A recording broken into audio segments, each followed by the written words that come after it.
I invite Dr. Sam Gnanaraj to give his testimony to us and share the faith that has grown in him. Yeah, hi everyone. This is Sam here. I'm currently at CMC Vellore, joining you all from Vellore.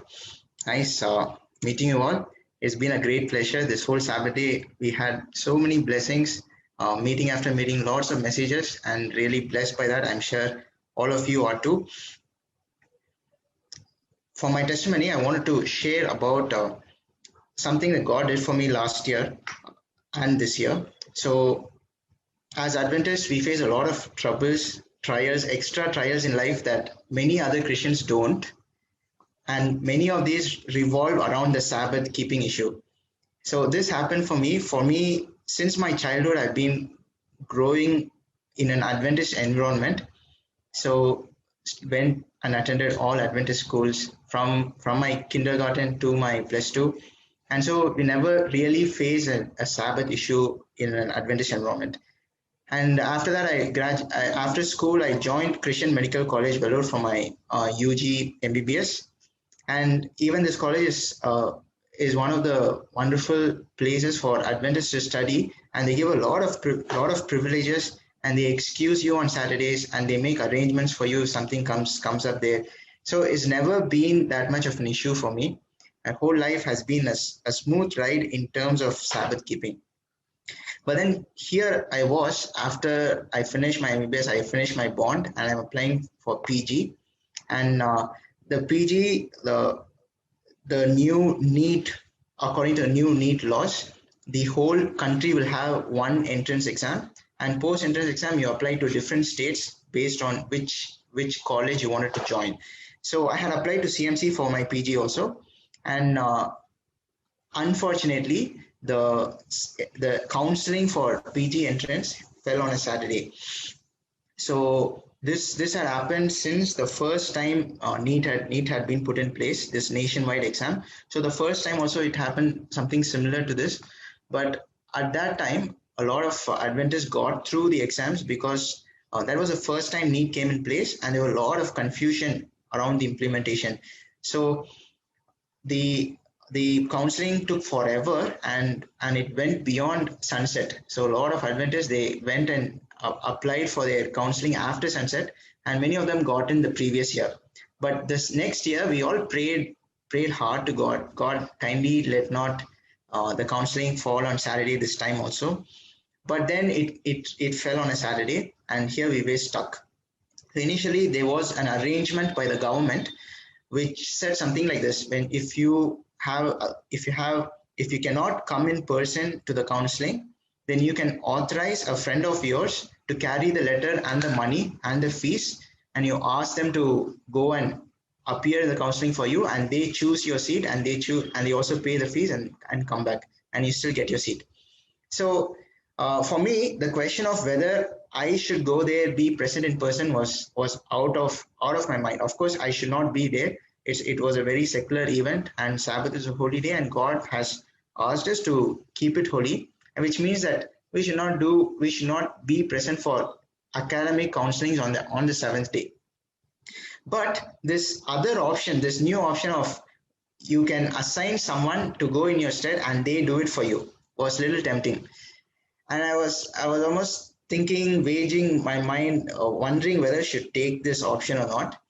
And I was praying about it, because many of my friends are anyway going to the counseling for their counseling, for their respective counselings. And if I just put in a word to them, they are good friends, they will just do it out of friendship. So I wouldn't have to do anything, just tell in my friends to carry my papers and give it for verification. So this was a question in my mind. I was praying hard to God, do you want me to do this or not? And after a lot of thinking, a lot of thoughts, this was really pulling me down. And I think finally God gave me the answer. I was reading the Bible, not anywhere far away, just the fourth commandment. When I was reading, I found out that God says, you will not do any work, you nor not the stranger that is within your gates. So, so the Bible classifies us very clearly. There is your work. So this is I looked at it. It is my work, something for me I need to do. And the Bible says even the stranger that is within your gate should not do it.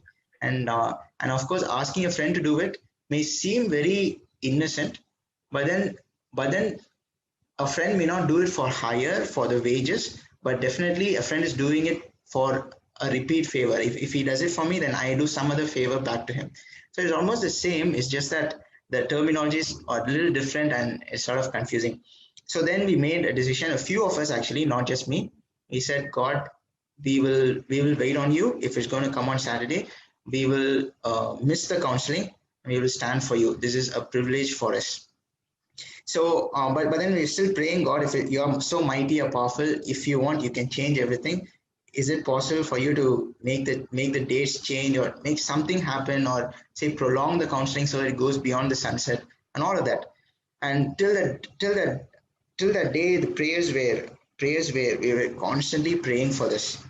And slowly, I found myself praying a different prayer. As I was praying for God to change the counseling, slowly my prayers changed into God, whatever your will is, please do that for me. Give me the humility to accept what you have in store for me. Even if it's something that is not what I want, I still want you to give me give me the courage to accept your will for me. And and I could see, I mean, my whole life I've read and I've seen and I've heard many people say how prayer changes you, but this is one live demonstration in my own life how my own prayer changed over time. And it was amazing. And I really thank God for that maturity of growing in God when you face with trials. And finally the day of counseling came. The counseling was not postponed, was not didn't get prolonged. It just happened normally, and we went there at sunset. And as we were walking inside, they were closing up all the systems, they were shutting it down, and everything was over, everything was completed, there's no more chance to join. And there was a big blow.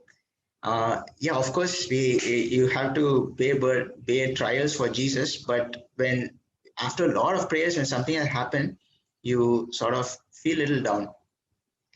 So I was a little down for a time. I was praying, God, you have to. Uh, but then at the same time, I was also happy. God, thank you for this privilege of standing for you, making a stand for you. I want to do your will for this year now till the next year, till I apply for the exams again. uh, Tell me what I need to do. So initially I was praying, God, even if this entire year is going to be bad, even if everything this year is going to be misfortune after misfortune, please help me to accept everything and submit to your will, whatever it may be. A lot of my friends, they were very critical. They are not Adventists, they're just Christians. And many other Adventist friends also could not understand this predicament, because I didn't take a very obvious exit there, didn't ask my friend to go and do it for me. And many of my Christian friends, they were saying, you may never get into PG this way if you do something like this. But of course, no, we know that we need to go through all these things. These are nothing for us. We need to go through bigger trials for Jesus. And this was my prayer, God, even if this entire year is going to be full of misfortunes, help me to accept your plans for me and submit and grow in character. But then what happened in the next year completely threw me off. God blessed me in so many ways that I'm so grateful for. So initially, right after this happened, I was asked to help out in a health camp meeting in by AWR 360 in Chennai.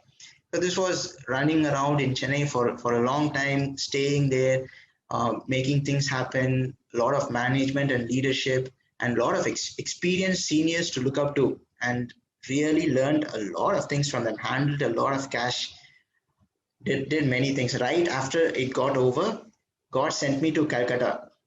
There was the next AWR 360 camp meetings. It was not in the initial plans for me to go there, but I was sent there right after the Chennai camps. And there was another wonderful experience. So much there. After some time, all the seniors had left, and I along with Austin, we were managing the entire thing. Just two young people taking care of all the camps, dealing with hospitals, dealing with dealing with people, dealing with the ministers, dealing with the young pastors, dealing with patients, arranging things. It was such a wonderful experience.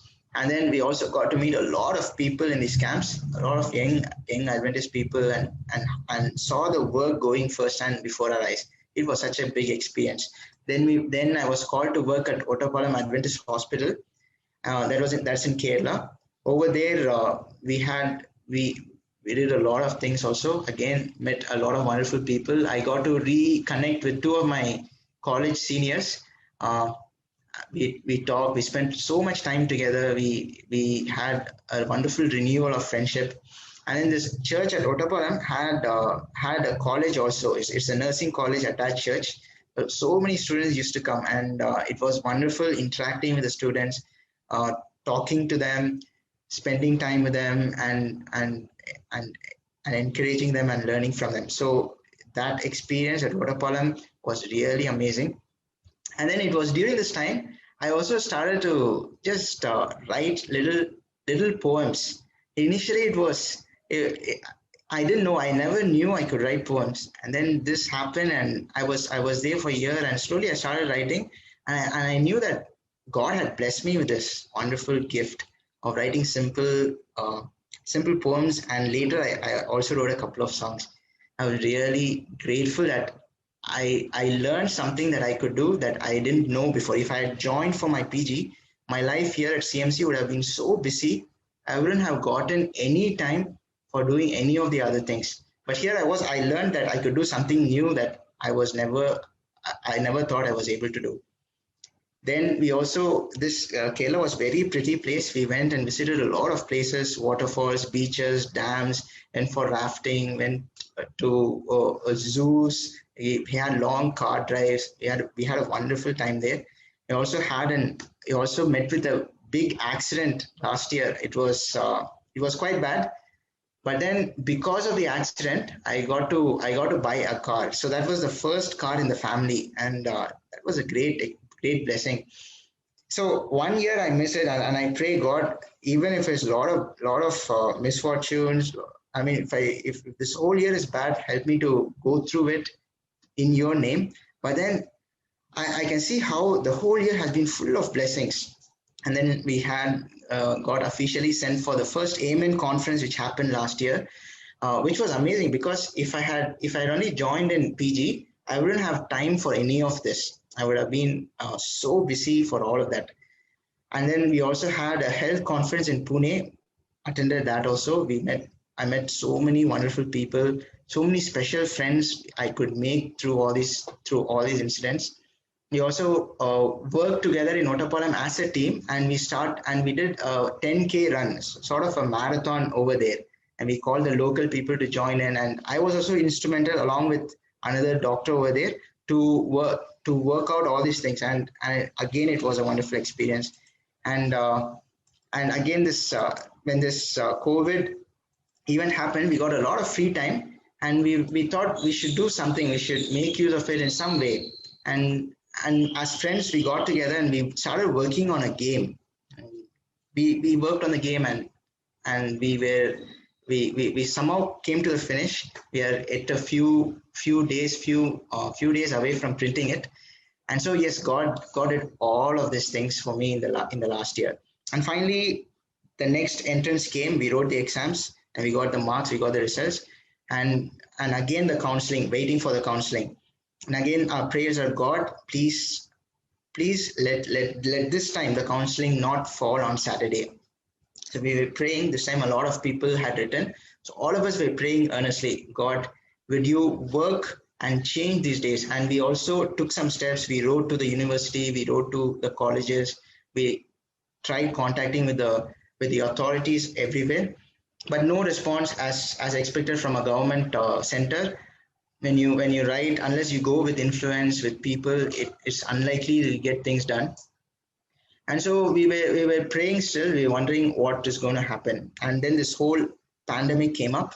Because of this pandemic, everything got out of order, and the counseling was getting postponed again and again and again, until finally they said this time it's not going to be an offline counseling, it's going to be an online counseling. So that was amazing, meaning Now we can just enter your preferences in the internet over a period of 5 days, and the counseling will happen on a day, and they will put up the results the next day. So that was great. You got such a wonderful year, and at the end of it, God is giving you the PG seat without any problems. It just is a free entry into it, and I paid for the counseling, and I got into pulmonary medicine in CMC. I also and I went, and the testimony doesn't end here. It is amazing how God keeps working in our lives. I got in my seat, I got into my department, and I went to talk with my HOD about the next 3 years. I was going to talk to her about the Sabbaths and permissions to keep the Sabbath, to get off from OPD, to get off from the regular duties, to get off from all the academics. And I went to talk with her, and she was very sweet. She was asking me what happened, why did you miss a year and all that. And I was explaining to her why, because of Sabbath, I could not attend the counseling last year. And she was surprised. She was pleasantly surprised that someone would take such a strong stand for God in a religious matter and give up something which is such a big thing for the world, at least in the eyes of the world, to get into a college for a PG and finish and start earning. These are fast paced in this world. And so when my HOD heard the whole story, she was really amazed. She was so happy. And she said, okay, what all do you not do on Saturday? Then I told her the list, what all I can do, what all I can't do on a Saturday in a hospital setting. And she happily accepted it. She said, okay, we will grant you all your privileges because for the Sabbath day. And I'm really thankful to God for working this out so beautifully. If I had the choice to go back to 2 years back, and God were to ask me, do you want me to change the date, or do you want to go through all these trials, I would most definitely choose to go through all the trials again, because the trials make you grow in character, and at the same time they build you up, and they teach you a lot of lessons. And it's not just the trials. When we stand for God, He fills your life with blessings that are so worth it. So looking back and thanking and praising God for it. And so I thank God for His wonderful graces, and I'm sure that God is also working in each of your lives as to Sabbath. And Sabbath, we know, is such an important truth for us at the end times, and God really wants us not to compromise on this issue. And as we take stand for God, God says, them that honor me I will honor, but they that despise me shall be lightly esteemed. So may God grant us all this privilege and count us worthy to suffer for His name, for His cause. Amen.